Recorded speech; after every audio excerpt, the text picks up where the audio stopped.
할렐루야. 우리 옆 사람하고 인사 한번 합시다. 사랑합니다. 축복합니다. 사랑합니다. 축복합니다. 할렐루야. 오늘 날씨가 좀 아침부터 흐려가지고 마음이 좀 많이 가라앉아 있는데, 하나님을 예배할 때는 기쁨으로, 마음이 좀 업돼야 되는 것 같아요. 기쁨으로, 기대함으로 하나님을 예배할 때 오늘 또 하늘의 문이 열려지고 위로부터 돕는 은혜가 우리에게 부어질 줄로 믿습니다. 은혜 받으면 문제도 해결되고, 은혜 받으면 기적도 일어나고, 질병도 치유되어지며 인생의 문제들이 해결됩니다. 충만한 은혜가 오늘 또 예배를 통해 우리 한 사람 한 사람에게 부어질 줄로 믿습니다. 오늘은 더 파워 시리즈 말씀 23번째, 인생을 바꾸는 한 걸음, 이런 제목으로 말씀을 나누도록 하겠습니다. 우리의 미래를 바꾸는 힘은 결단에서 시작됩니다. 사람들은 좋은 환경이, 또 좋은 사람과의 만남이 좋은 미래를 만들어 준다고 생각을 합니다. 그런데 성경에서는 믿음의 결단이 우리의 삶을 새롭게 변화시키고 우리를 좋은 곳으로 인도한다고 말씀을 하고 있어요. 그래서 저와 여러분은 믿음에 대해서 알아야 되고요, 믿음 안에서 용기를 내며 순간순간 변화되는 세대 속에서 어떻게 살아가야 될지를 결단을 해야 되는 것이죠. 오늘 우리가 읽은 누가복음 19장에는 삭개오라고 하는 한 사람이 나옵니다. 삭개오는 세리장이었어요. 당시에 세리들은 이스라엘이 로마의 식민지였기 때문에 유대인들에게, 특별히 이스라엘 백성들에게 세금을 많이 거두어서 로마에 바쳤어요. 그러다 보니 이스라엘 백성들은 세리들을 무척 싫어했고, 세리들을 앞잡이 또는 매국노라고 불렀습니다. 그러다 보니 세리들하고는 상종도 하지 않았고, 세리로 산다는 것은 수치스러운 일이었고 부끄러운 일이었다는 거예요. 그런데 이 삭개오가 그런 자신의 숙명을 떨쳐버리고 새롭게 인생을 살아가며 축복된 자리에 서게 되는 그런 기적적인 일이 오늘 본문에 나오게 되죠. 삭개오가 이렇게 변화를 경험하고 그의 미래를 바꾸어 버리고 타고난 운명을 바꾸게 된 배경에는 만남이 자리를 잡고 있었어요. 좋은 만남이. 우리가 인생을 살다 보면 여러 가지 기회가 찾아올 때가 있죠. 돈을 벌 수 있는 기회도 있고, 좋은 사람 만나서 행복한 가정을 이루어갈 수 있는 그런 기회도 있습니다. 또 좋은 사업을 할 수 있는, 성공할 수 있는 그런 기회들도 많이 찾아와요. 여러분, 그래서 그 기회를 잡은 사람들마다 꿈을 이룰 수도 있고 목표를 성취할 수도 있습니다. 그런데 저와 여러분이 반드시 붙잡아야 될 기회는 다른 데 있죠. 여러분, 많은 분들이 기회를 잡지 못하고 기회를 흘려버리는 경우들이 있거든요. 그런데 우리 인생에 찾아온 기회 중에 반드시 붙잡아야 되는 기회가 있어요. 그 기회는 우리 운명을 바꿔버릴 수 있는 하나님과의 만남이에요. 하나님과의 만남은 우리 운명을 바꾸고 미래를 바꿔버립니다. 여러분의 가정을 바꿔버리고 여러분의 인생을 송두리째 바꾸어버린다는 거예요. 이런 하나님과의 만남을 우리가 갖기 위해서 필요한 게 뭐냐? 바로 결단입니다. 삭개오는 결단을 합니다. 예수님에 대한 소문을 여러 차례 들었어요. 삭개오는 여리고라고 하는 도시에 살았거든요. 이 여리고는 갈릴리에서 예루살렘으로 갈 때에 반드시 예루살렘으로 가는 길에 거쳐가야 되는 길목에 있습니다. 관문이 예루살렘의 관문에 위치해 있다는 거예요. 그러다 보니 이 여리고에서 예수님을 만나고 기적을 경험했던 사람들이 참 많았어요. 예수님에 대한 소문이 많이 나 있었습니다. 삭개오는 세리였기 때문에, 그것도 세리장, 오늘날로 얘기하면 국세청장쯤 되는 사람이에요. 권력도 있었고 부자였고 상당히 높은 자리에 있었기 때문에 그는 부족함이 없었거든요. 그런데 그의 마음속에는 항상 곤고함이 있었어요. 목마름이 있었어요. 자신의 삶에 대해서 뒤돌아보며 어떻게 하면 내 삶을 변화시킬 수 있을까? 기왕이면 한 번 사는 인생인데 이스라엘 백성들에게도 존경받는 그런 삶을 살아갈 수는 없을까? 그런 고민이 있었다는 거예요. 여러분, 인생 살면서 그런 고민 해본 적이 있습니까? 좀 더 내 삶이 형편이 나아졌으면 좋겠다. 지금보다 좀 뭔가 달라졌으면 좋겠다. 나도 성공 한번 해봤으면 좋겠다. 높은 데 올라가 봤으면 좋겠다. 여러분, 이런 생각 해본 적 없습니까? 우리는 다 그런 생각을 하면서 살아가죠. 그런데 생각으로 끝나버리다 보니 우리의 삶에는 어떤 변화도 찾아오지 않더라는 거예요. 여러분, 실패한 사람에게는 생각만 있습니다. 그러나 성공한 사람들에게는 결단이 있어요. 용기가 있습니다. 삭개오는 용기가 있었고, 삭개오는 나도 예수님을 만나야 되겠구나, 그런 생각을 했어요. 어느 날 예수님께서 여리고로 지나간다는 거예요. 그때 삭개오는 용기를 내서 마음의 결단을 내리고 자리를 박차고 예수님이 계신 곳에 나아가게 됩니다. 그리고 그날 예수님을 만남으로 그의 운명이 바뀌어 버렸다는 거예요. 여러분, 결단하려면 용기가 필요하고요, 용기를 내기 위해서는 반드시 믿음이 있어야 돼요. 믿음이 있으면 용기가 있습니다. 많은 사람들이 교회를 다니면서도 믿음이 연약하다 보니 주저앉아 버려요. 결단을 못해요. 사업장이 점점 기울어서 완전히 이제 조금 있으면 거덜나게 됨에도 불구하고 결단을 못해요.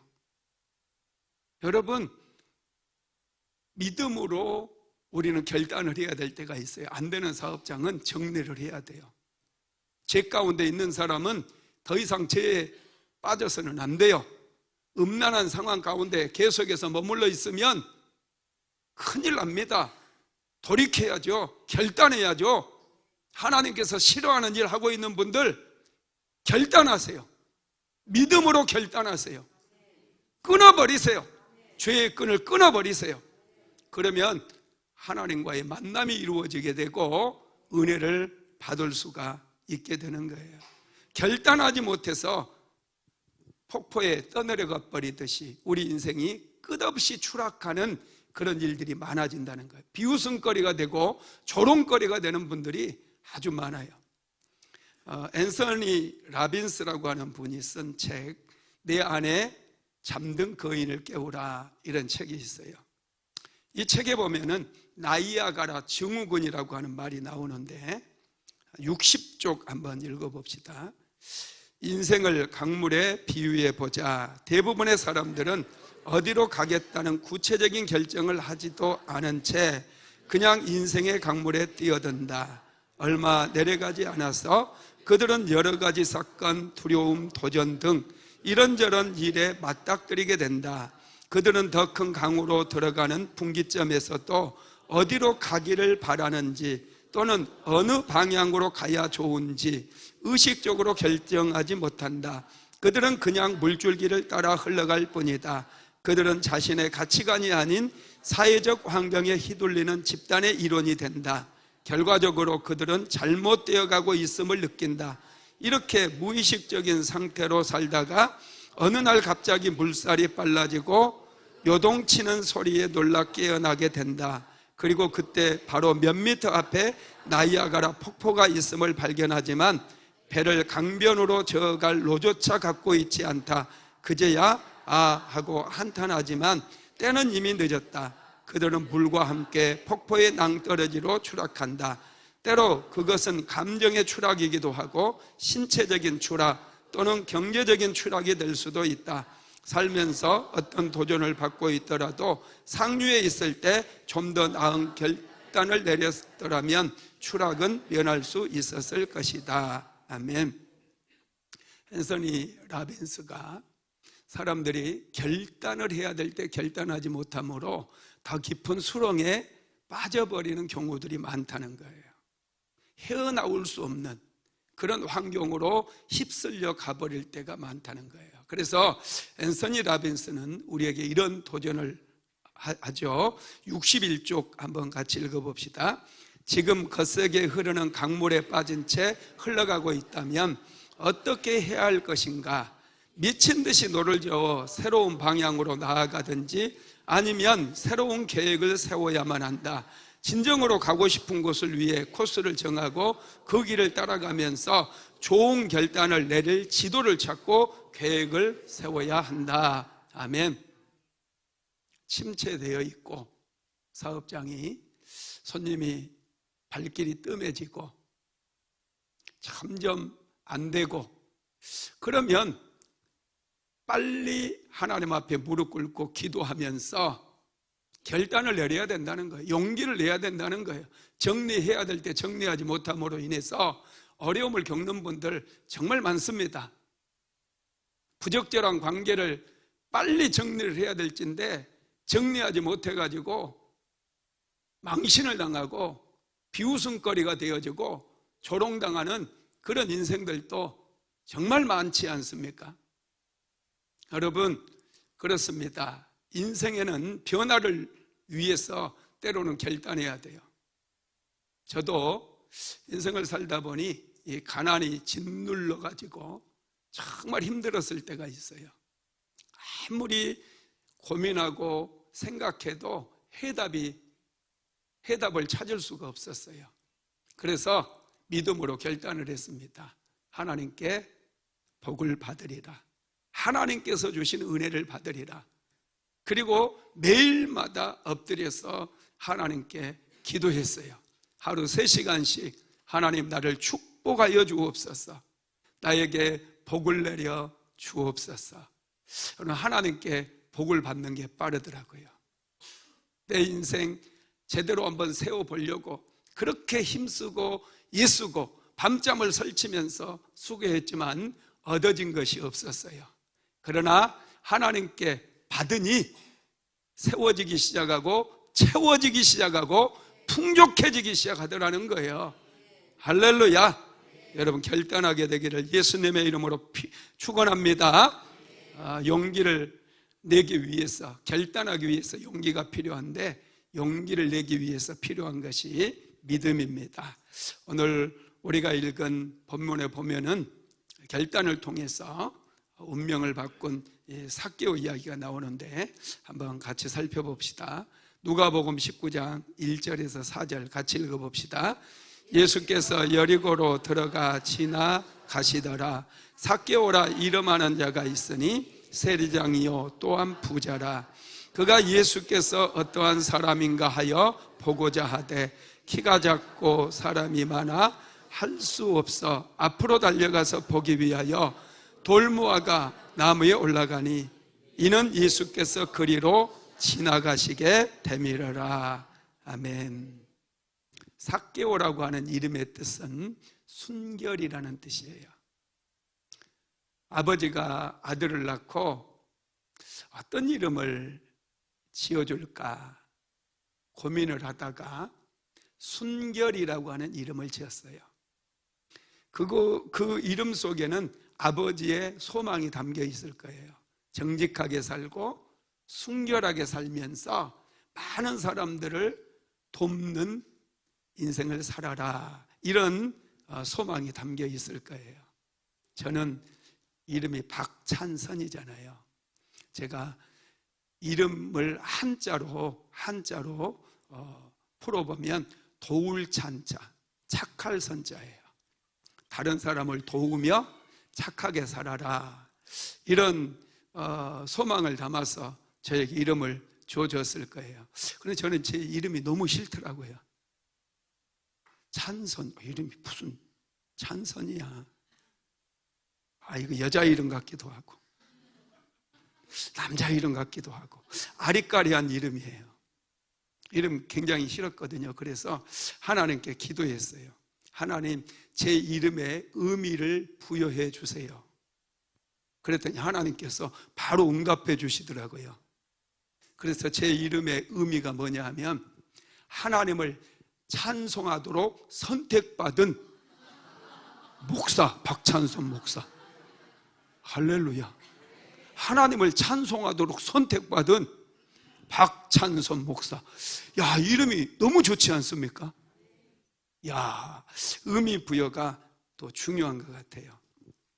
삭개오는 그의 부모의 소망을 담아서 정직하고 순결하게 살며 다른 사람을 돕는 인생, 다른 사람을 세워주는 인생을 살아라, 그런 이름인 거예요.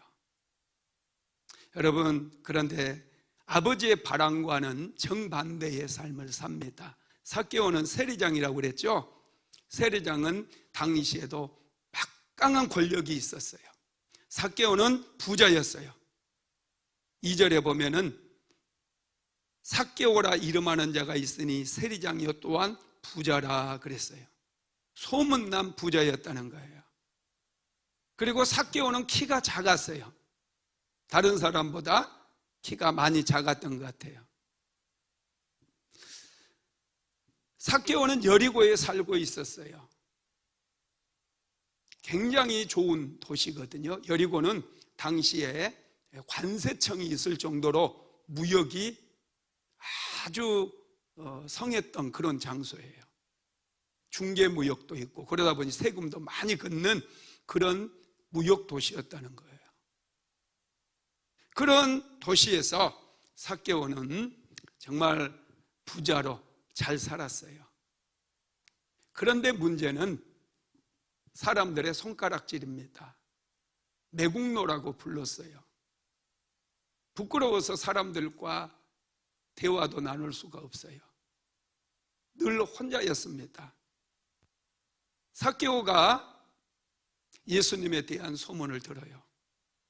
예수님은 소경의 눈도 뜨게 하고 혈루증도 고치고 안진뱅이를 걷게 하시는 그런 하나님이라는 거예요. 하나님의 아들이라는 거예요.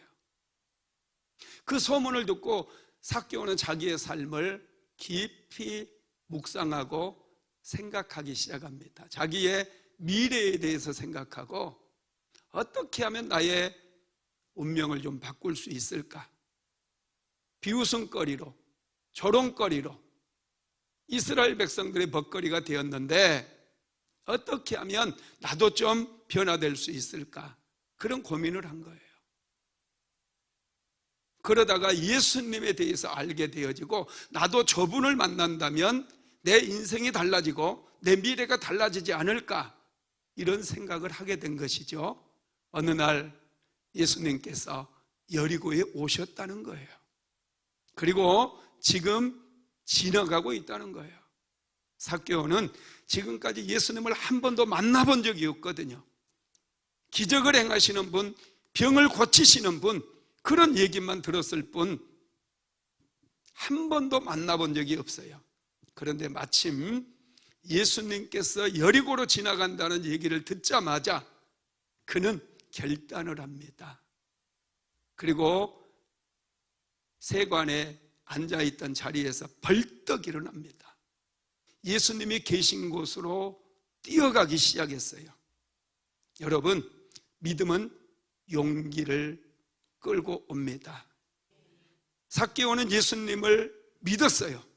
그래서 예수님이 계신 곳에 뛰어갔어요. 믿음이 없는 사람은 생각만 하고 믿음이 없는 사람은 자꾸 계산을 합니다. 그러나 믿음 있는 사람은 행동을 하고 믿음 있는 사람은 결단하고 믿음 있는 사람은 도전하는 거예요. 믿음이 없는 사람은 체면을 생각해요. 사람들이 많은 곳에 삭개오는 그동안 가지 않았어요. 그런데 지금 예수님이 계시는 곳에 사람이 많습니다. 혹여 창피를 당할 수도 있어요. 삭개오는 체면을 생각하지 않았어요. 믿음이 있는 사람은 기회를 붙잡습니다. 믿음이 없는 사람은 환경을 바라보고 환경 탓만해요. 그러나 믿음이 있는 사람은 하나님을 바라봅니다. 믿음이 있는 사람은 하나님께로 나아가는 거예요. 혈루증 여인도 믿음 때문에 예수님이 계신 곳에 나아갑니다. 예수님이 계신 곳에 가서 보니 수많은 군중들이 예수님을 에워싸고 있어요. 예수님을 만날 수가 없습니다.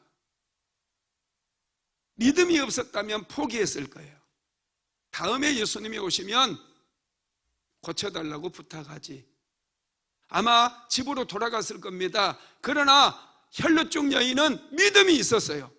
그래서 오늘 기회를 붙잡지 못한다면 영원히 기회를 붙잡지 못할 거라고 생각을 하고 군중들 사이를 헤치고 가서 마침내 예수님의 옷자락에 손을 댑니다. 내가 이 옷에만 손을 대어도 나음을 입으리라. 믿음대로 됐습니다.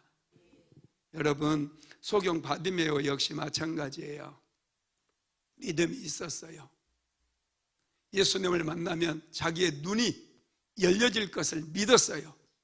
그래서 예수님께서 지금 지나가고 있다는 소식을 듣자마자 눈이 보이지 않으니 소리를 치기 시작합니다. 다윗의 자손 예수여, 다윗의 자손 예수여, 나를 불쌍히 여기소서. 그때 예수님께서 내 믿음대로 될지어다. 할렐루야. 바디메오는 그날 눈이 열려버립니다. 만남은 축복을 끌어오는 거예요. 기적을 끌어오는 줄 믿으시기를 바랍니다. 그러면 삭개오가 어떻게 변화된 삶을 살 수 있었나? 첫 번째, 변화를 위해서 결단을 했다는 것이죠. 예수님을 만나기로 결단을 했다는 거예요. 저와 여러분도 결단이 필요해요. 신앙생활을 해도 예수님을 만난 사람과 예수님을 만나지 못한 사람은 차이가 커요. 예수님을 만나면 항상 기쁨이 있어요. 두려움이 없어요. 염려, 근심, 걱정이 사라져버려요. 항상 감사가 넘쳐요.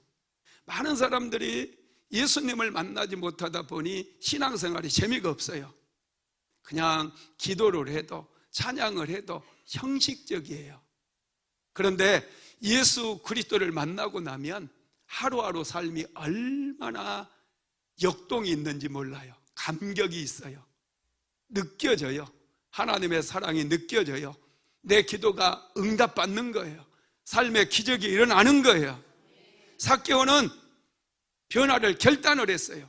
나도 예수님을 만남으로 이제 내 운명을 바꿔야 되겠다. 내 미래를 바꿔야 되겠다. 그래서 예수님께 뛰어갑니다. 예수님이 지나가는 곳에 뛰어갔어요. 수많은 사람들이 이번에도 수많은 군중들이 예수님을 둘러싸고 있는 거예요. 삭개오는 키가 작았기 때문에 예수님의 얼굴을 볼 수가 없어요. 사람들의 벽에 막혀가지고 예수님께 나아갈 수도 없고 예수님의 얼굴조차도 볼 수가 없는 거예요. 이러면 많은 사람들이 장애물을 만남으로 인하여 포기하고 나중에 보지, 나중에 예수님 만나면 되지, 아마 집으로 돌아갈 거예요. 그런데 삭개오는 포기하지 않습니다. 오늘 찾아온 기회에 내가 반드시 붙잡으리라. 그래서 그는 예수님이 가시는 방향으로 뛰어가기 시작해요. 얼만큼 뛰어가다 보니 도로변에 큰 나무가 서 있는 거예요. 그 나무 위로 삭개오가 올라갑니다.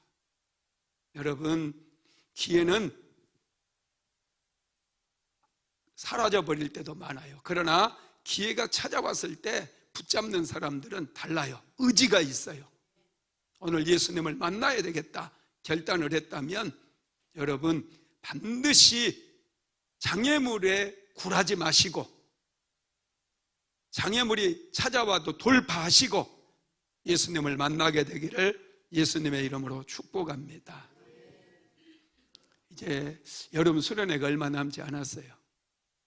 8월 2일부터 4일까지 우리는 3일의 기적이라고 하는 제목으로 여름 수련회를 합니다. 왜 3일이냐? 이스라엘 백성들이 애굽에서 종살이를 할 때 하나님께서는 모세를 보내가지고 바로 왕에게 내 백성으로 사흘길쯤 가서 여호와 하나님을 예배하게 하라 이렇게 말씀을 하시거든요. 사흘길을 가서 하나님을 예배하라는 거예요. 사흘은 중요한 시간이에요. 성경에서 사흘은 예수님께서 사흘 만에 부활하신 시간이고, 아브라함이 독자 이삭을 데리고 모리아 산에 번제로 드리기 위해서 갔던 그 시간, 그래서 기적을 경험했던 그 시간이 사흘이에요. 요나는 물고기 뱃속에서 사흘 동안 하나님께 기도해서 온전히 변화되었어요. 그 시간이 사흘이에요. 사도 바울은 다메섹 도상에서 예수 그리스도를 만남으로 그 빛 가운데서 그의 눈이 멀어버립니다. 사흘 동안 눈이 멀어버려요. 사흘 동안 그는 깊은 기도 속에서 살아계신 하나님의 비밀을 깨닫게 되어지고 위대한 사도로 변화받는 그런 경험을 하게 되는 거예요. 그래서 사흘인 거예요. 우리도 이제 8월 2일부터 4일까지 여름 수련회를 통해서 살아계신 하나님을 만날 거예요. 귀중한 휴가를 반납하고 오직 하나님께 사흘을 집중해서 하나님 나를 만나주세요. 내 운명이 바뀌기를 원합니다. 나를 축복하여 주시옵소서. 하늘의 문이 열려지게 만들어 주시옵소서. 우리는 집중해서 하나님께 기도할 거예요. 2박 3일 동안 하나님께서는 반드시 우리를 만나주시며 우리의 운명을 바꿔주시고 우리의 미래를 바꾸어 주신다는 거예요. 기적이 일어납니다.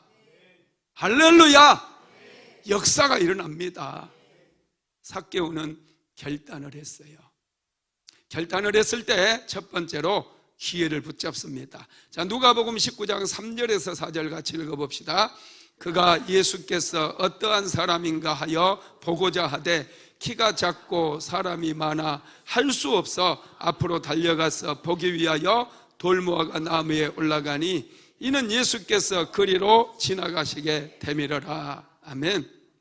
삭개오가 예수님을 만나기 위해서 예수님께 나아갔을 때 예수님 주변에 엄청난 군중들이 에워싸고 있었어요. 삭개오는 키가 작은 사람이기 때문에 예수님을 볼 수가 없습니다. 그때 삭개오는 중요한 또 한 번의 결단이 필요했어요. 그냥 돌아갈 것인지 예수님을 만나기 위해서 이 장애물을 돌파할 것인지 그는 속으로 고민했을 겁니다. 그리고 그는 앞으로 뛰어가서 커다란 돌무화과 나무를 발견하고 그 나무에 올라가는 거예요. 어른이 나무에 올라간다는 거, 그리고 삭개오가 국세청장쯤 된다고 그랬잖아요. 권세가 있는 사람이 어린아이처럼 나무에 올라간다는 거 절대로 쉽지 않습니다. 체면을 생각하면 아무것도 할 수 없는 거예요. 삭개오는 그것 다 돌파했어요. 체면도 돌파했어요. 삭개오는 돌무화과 나무에 올라갔습니다. 그리고 예수님을 보기 시작했어요. 점점 다가오는 예수님께 집중했다라는 거예요. 기회가 왔을 때 기회를 잡는 사람이 축복받습니다. 예수님을 만날 수 있어요. 오늘날 많은 사람들이 기회가 왔음에도 불구하고 기회인지도 모르고 그 기회를 흘려버리는 경우가 너무나 많아요. 여러분, 인생 살면서 최고의 기회는 하나님과의 만남의 기회예요. 예수 그리스도와의 만남의 기회가 왔을 때 반드시 예수님을 만나시기를 예수님의 이름으로 축복합니다. 마태복음 19장에 보면은 한 부자 청년이 예수님을 찾아와요. 그리고 예수님께 질문합니다. 선생님, 어떻게 하면 영생을 얻을 수 있습니까? 그래요. 그때 예수님께서 성경에서 뭐라고 얘기했느냐? 성경에서 말하는 그 십계명, 그걸 말씀하시는. 그러자 하나님을 믿고 부모를 공경하고 이런 얘기들을 쭉 합니다. 그러자 그렇게 살아라. 그러니까 이 부자 청년이 저는 어릴 때부터 계명을 다 지키며 살았습니다. 그래요. 그러자 예수님께서 한마디 하십니다. 내 가진 재물을 가난한 자들에게 나누어 주어라. 그러자 이 부자 청년은 근심하면서 집으로 돌아가게 되죠. 이 부자 청년에게도 예수님을 만날 수 있는 기회가 왔어요. 변화될 수 있는 기회가 찾아왔어요. 그런데 돈 때문에 부자 청년은 구원받을 수 있는 기회를 놓쳐버렸습니다. 여러분, 기회가 찾아와도 기회를 붙잡지 못하는 사람들이 얼마나 많은지 몰라요. 마가복음 10장에 보면은 거지 바디메오가 나오죠. 바디메오 역시 여리고에서 구걸하며 살았던 사람이에요. 소경입니다. 이름도 없어가지고 딘메오의 아들이라고 불리어졌어요. 나면서부터 소경으로 태어나다 보니 부모조차도 이 사람에 대해서 기대가 없었어요. 그래서 이름도 줘주지 않았어요. 사람들은 딘메오의 아들이라고 불렀어요. 그래서 바가 누구누구의 아들이거든요. 딘메오의 아들, 바디메오 이렇게 부른 거예요. 여러분, 얼마나 참 이름도 없이 산다는 거, 부모의 어떤 기대도 없이 저주받은 것 같은 그런 인생을 산다는 거 얼마나 힘들었겠어요. 소경 바디메오 역시 예수님에 대한 소문을 듣거든요. 그분을 만나서 안진병이가 고침받고 혈루증 여인이 치료받고 귀신들이 떠나가며 사람들의 운명이 바뀌었다는 거, 미래가 바뀌었다는 거예요. 소경 바디메오 역시 나도 예수님 만나면 눈을 뜨게 될 뿐만 아니라 나도 존귀하게 인생을 살아갈 수 있지 않을까, 이렇게 거지로 인생을 살아가는 거 나도 청산해버리고 이제 나 하나님의 자녀로 떳떳하게 살 수 있지 않을까, 그런 고민을 하는 거예요. 그러다가 예수님께서 지나가신다는 소리를 듣자마자 소경 바디메오는 자리에서 벌떡 일어서서 예수를 부르는 거예요. 다윗의 자손 예수여, 나를 불쌍히 여기소서. 다윗의 자손 예수여, 나를 불쌍히 여기소서. 자, 마가복음 10장 46절에서 47절 같이 읽어봅시다. 그들이 여리고에 이르렀더니 예수께서 제자들과 허다한 무리가 함께 여리고에 나가실새 디메오의 아들인 맹인 거지 바디메오가 길가에 앉았다가 나사렛 예수시란 말을 듣고 소리질러 이르되 다윗의 자손이여 나를 불쌍히 여기소서 하거늘. 눈은 보이지 않아요. 예수님이 어디쯤 지나가시는지 알 수가 없어요. 그럼에도 불구하고 이 소경 바디메오는 소리를 지르기 시작합니다. 다윗의 자손 예수여 나를 불쌍히 여기소서. 다윗의 자손 예수여 나를 불쌍히 여기소서. 예수를 만나면 자기 운명이 바뀔 것을 믿었기 때문이에요. 그래서 그날 예수님을 만나게 됩니다. 예수님께서는 바디메오에게 내 믿음대로 될지어다 선포하셔요. 바디메의 눈이 열려버립니다. 더 이상 거지 노릇할 필요가 없어요. 그는 정상적인 그런 삶을 살아갈 수 있게 되었다는 것이죠. 소경 바디메 역시 기회를 붙잡았어요. 두 번째로는 대가를 지불할 수 있었어요. 삭개오는 기회를 붙잡기 위해서 대가를 지불했어요. 많은 분들이 쉽게 은혜 받고 쉽게 축복받으려고 생각해요. 노력하지 않고 그냥 로또 복권 하나 사서 당첨되는 거, 이게 축복이라고 생각을 합니다. 그런데 그건 축복이 아니고 오히려 저주가 되어져요. 하나님께서 주시는 은혜, 하나님께서 주시는 기적에는 반드시 대가가 따르더라는 거예요. 여러분, 존 맥스웰 목사님이라고 하는 분이 있어요. 이분이 리더십의 대가라고 부르는데, 이 목사님이 젊을 때 심장질환 때문에 병원에 갑니다. 그때 의사 선생님이 이렇게 얘기해요. 더 살고 싶으면 체중을 줄이십시오. 존 맥스웰 목사님은 젊어서부터 초콜릿과 땅콩, 버터, 베이컨, 치즈 이런 거 굉장히 좋아했어요. 그러다 보니 체중이 불고 혈압이 높아지고 혈당이 높아지는 거예요. 병원의 의사 선생님이 진찰한 결과 성인병이 많이 지금 생긴 것이죠. 그래서 한마디를 해요. 더 살고 싶으면 체중을 줄이십시오. 그때 이분이 결단을 합니다. 그래서 좋아했던 초콜릿이나 또 땅콩 버터, 기름진 음식 싹 버려요.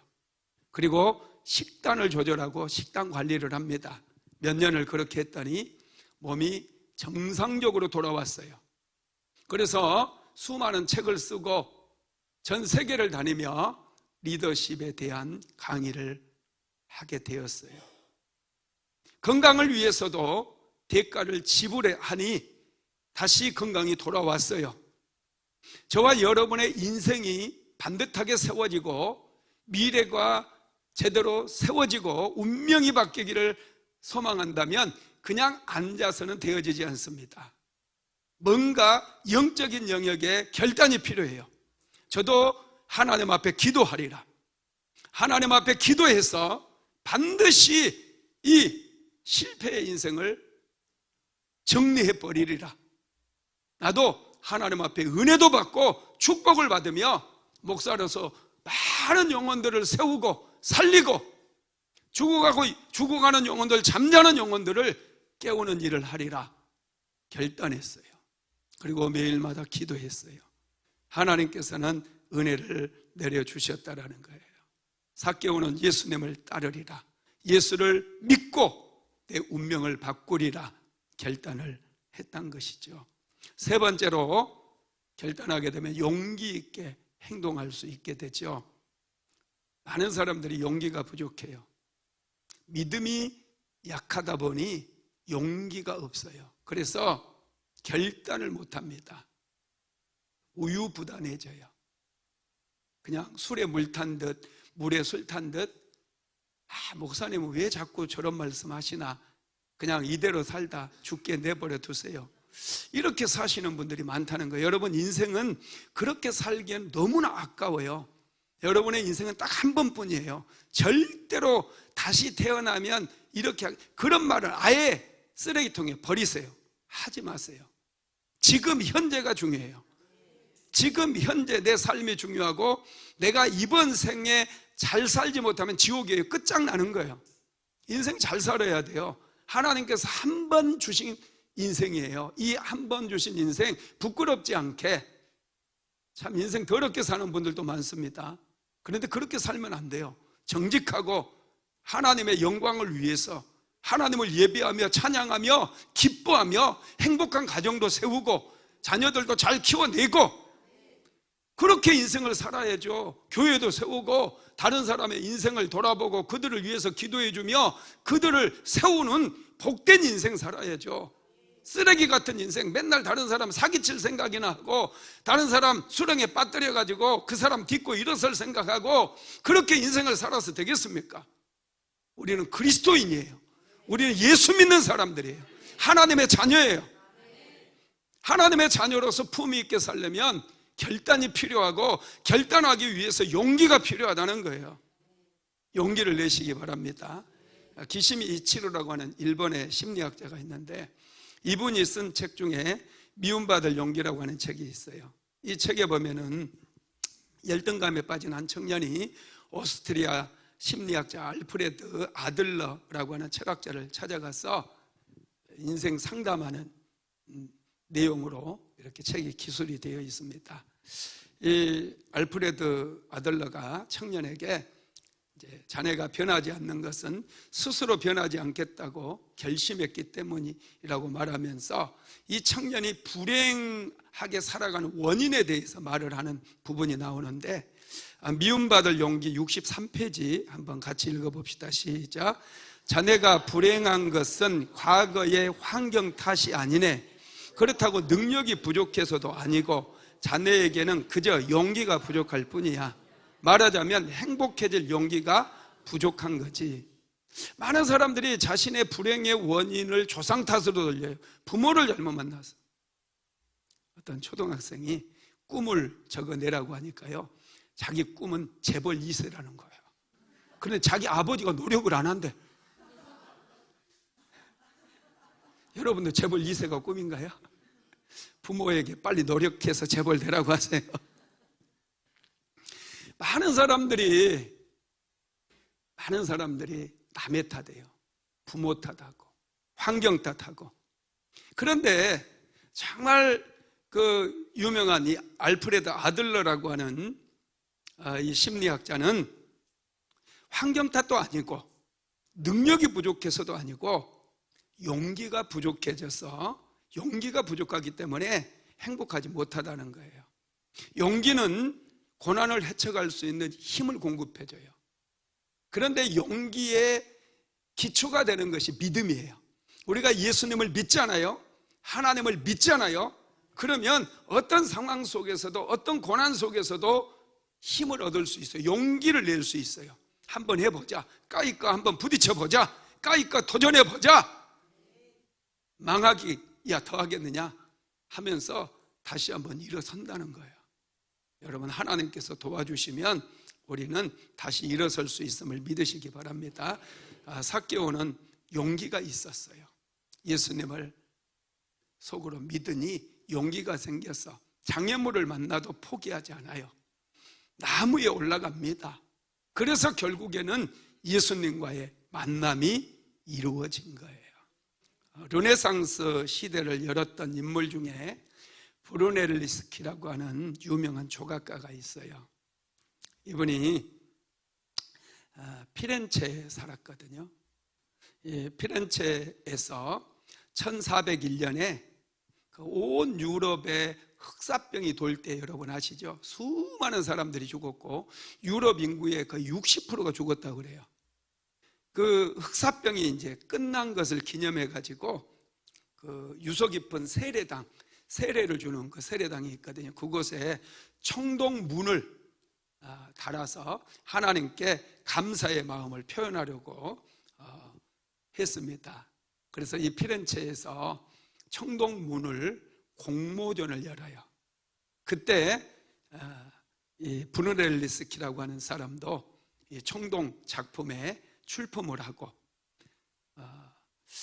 그런데 심사위원들이 모여가지고 작품을 선정했는데 이 브루넬리스키가 2등이 돼요. 1등은 기베리트라고 하는 사람이 되고, 자존심이 무척 상했어요. 도저히 이제 두 작품이 너무 잘 만들었기 때문에 자웅을 겨룰 수가 없는 거예요. 어떤 게 더 잘 만들었다 이렇게 판결을 내릴 수 없을 정도로 잘 만들었거든요. 그런데 심사위원들이 심사숙고해서 기베르트가 1등, 브루넬리스키가 2등. 그러면서 브루넬리스키도 이 거대한 청동문을 이제 만들어야 되잖아요. 그 문을 만드는데 공동으로 할 수 있도록 길을 열어준 거예요. 청동문 제작에는 엄청난 돈이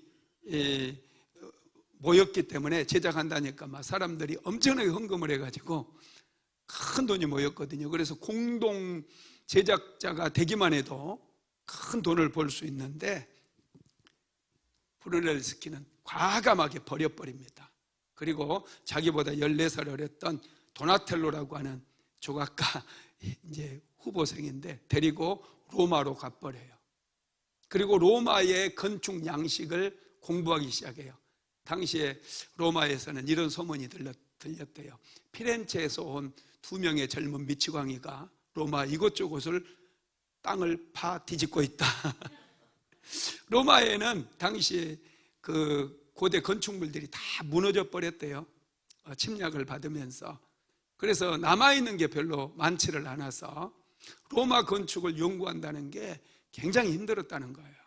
그럼에도 불구하고 브루넬스키는 청동 제작자에서 이제 건축가로 자기의 직업까지 바꾸면서 자기 분야까지 바꾸면서 로마의 건축 양식을 전부 연구를 하고 17년 만에 이제 피렌체로 돌아가게 되죠. 당시에 피렌체는 두오모 성당이라고 하는 큰 성당을 건축한 지 120년이 됐거든요. 그런데 완공하지를 못하고 있었어요. 왜냐하면 두오모 성당에 이 돔이 있거든요.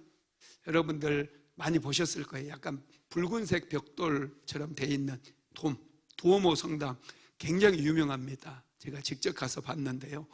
장난 아니에요. 우리나라의 어떤 비교가 안 됩니다. 비교 불가해요. 어마어마한 규모의 성당인데 그 성당에 이 돔이 있어요. 둥그렇게 돔, 국회의사당에 돔이 있는 것처럼. 이 돔을 건축하는 기술이 없어가지고 건축을 시작을 했는데 120년이 지나도 완공을 하지 못하고 있는 거예요. 그래서 이제 브루넬스키가 그곳에 도착했을 때 두오모에서는 시민들이 이제 다시 이 돔을 완성할 수 있는 그 사람을 이제 또 모집을 하는 것이죠. 그때 브루넬스키가 가가지고 자기가 하겠다는 거예요. 근데 도면을 가져오라고 해도 안 된다. 다른 사람이 또 똑같이 따라서 할 수 있으니 안 된다. 도면도 안 주고 자기한테 맡기라는 거예요. 브루넬스키가 그걸 이제 아무도 맡을 수 없으니 맡게 됐고 자기가 손수 기중지 같은 그런 기계를 건설 기계를 만들어가면서 마침내 이 두오모 성당이 건축되기 시작한 때로부터 150년 만에 드디어 완성이 되고 오늘날의 이 두오모 성당 돔이 브루넬스키에 의해서 완공이 되어집니다. 그러면서 르네상스 건축 양식이 그때서 만들어지는 거예요. 한 사람의 용기 있었던 결단으로 인하여 건축 양식까지 바뀌더라는 거예요. 여러분, 저와 여러분에게도 용기가 필요해요. 용기가 없으면 늘 남이 하던 방법대로 살아갈 수밖에 없고 다른 사람이 내 인생을 주도해가는 그런 인생을 살아갈 수밖에 없어요. 그러나 용기가 있는 사람은 판을 깹니다. 판을 뒤집어 엎습니다. 하나님께 기도함으로 하나님께서 주시는 지혜를 얻고 하나님께서 주시는 창의적인 생각과 상상력을 통해서 시대를 변화시키는 그런 인생을 살아갈 수가 있게 된다는 거예요. 여러분들 현재의 삶에 만족하시는 분들은 많지 않을 겁니다. 좀 더 변화를 원하고 여러분의 미래가 달라지기 원한다면 용기를 내시기를 예수님의 이름으로 축복합니다. 두 번째로 사람들 앞에서 자신의 변화를 고백했어요. 예수님께서는 돌무화과 나무 앞에 돌무화 나무에 올라가서 지금 삭개오가 자신을 바라보고 있음을 보십니다. 삭개오는 예수님께 집중했어요. 간절함으로 예수님이 점점 돌무화가 나무가 있는 곳까지 걸어오고 있거든요. 한 번도 눈을 떼지 않고 예수님을 집중해서 바라보고 있었어요. 그런 삭개오를 바라보시고 예수님께서 한 말씀을 하십니다. 자, 누가복음 19장 5절 읽어봅시다. 예수께서 그곳에 이르사 쳐다보시고 이르시되 삭개오야 속히 내려오라. 내가 오늘 내 집에 유하여야 하겠다 하시니. 아멘. 삭개오를 예수님께서도 바라보셨어요. 삭개오가 예수님을 바라보았을 때 예수님께서도 삭개오를 바라봐 주셨어요. 그리고 예수님께서 삭개오에게 속히 내려와라. 내가 오늘 내 집에 유하여야 하겠다. 너의 집에서 하룻밤 묵겠다는 거예요. 하룻밤 너와 시간을 보내며 너와 얘기하겠다는 거예요. 단지 예수님께서 삭개오를 한번 만나주시고 삭개오에게 한번 안수기도 해주시는 것으로 끝내는 것이 아니라 내가 오늘 너의 집에 가서 하룻밤 묵으며 너와 얘기도 하고 너에게 하나님 나라에 대해서 가르쳐주며 너의 가정에 하나님의 은혜를 선포해 주겠다는 거예요. 여러분 얼마나 놀랍습니까? 예수님과의 만남은 나 한 사람의 운명이 바뀌는 것으로 끝나지 않아요. 가정의 하늘에 문이 열려지고 하나님의 은혜가 부어지고 하나님의 축복이 부어지는 놀라운 역사를 가져오게 된다는 거예요. 삭개오는 그 얘기를 듣고 엄청난 충격을 받습니다. 그리고 나무에서 즉시 내려오게 되죠. 그리고 예수님 앞에 이런 고백을 합니다. 누가복음 19장 8절 오늘 본문 시작. 삭개오가 서서 주께 여짜오되 주여 보시옵소서 내 소유의 절반을 가난한 자들에게 주겠사오며 만일 누구의 것을 속여 빼앗은 일이 있으면 네 갑절이나 갚겠나이다. 아멘.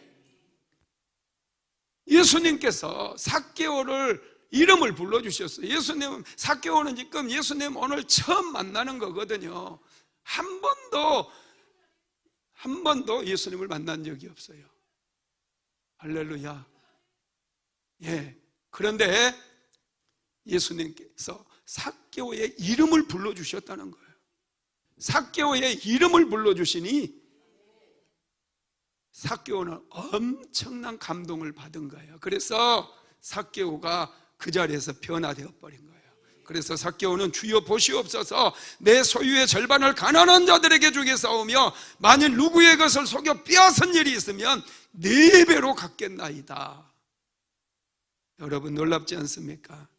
삭개오가 변화되어 버렸어요. 삭개오 운명이 바뀌어 버렸어요. 그렇습니다. 용기를 내서 예수님 앞에 가면 우리의 판이 바뀌어버려요. 인생의 판이 바뀝니다. 운명이 바뀌는 줄 믿으시기를 바랍니다. 말씀을 마무리하겠습니다. 예수님께서는 변화를 고백하는 삭개오를 즉시 축복해 주셨어요. 자, 누가복음 19장 9절 시작. 예수께서 이르시되 오늘 구원이 이 집에 이르렀으니 이 사람도 아브라함의 자손이미로다. 오늘 구원이 이 집에 이르렀다는 거예요. 이 집에 삭개오의 가정이 다 구원을 받았다는 거예요. 하나님의 은혜가 이 가정에 부어졌다는 거예요. 예수님께서는 삭개오의 집에서 삭개오를 축복하고 삭개오의 가정을 축복해 주시고 가족들을 축복해 주시고 가족들의 미래까지 축복해 주십니다. 그러면서 이 사람도 아브라함의 자손이미로다 선포해 주신 거예요. 삭개오의 운명이 바뀌어 버렸어요.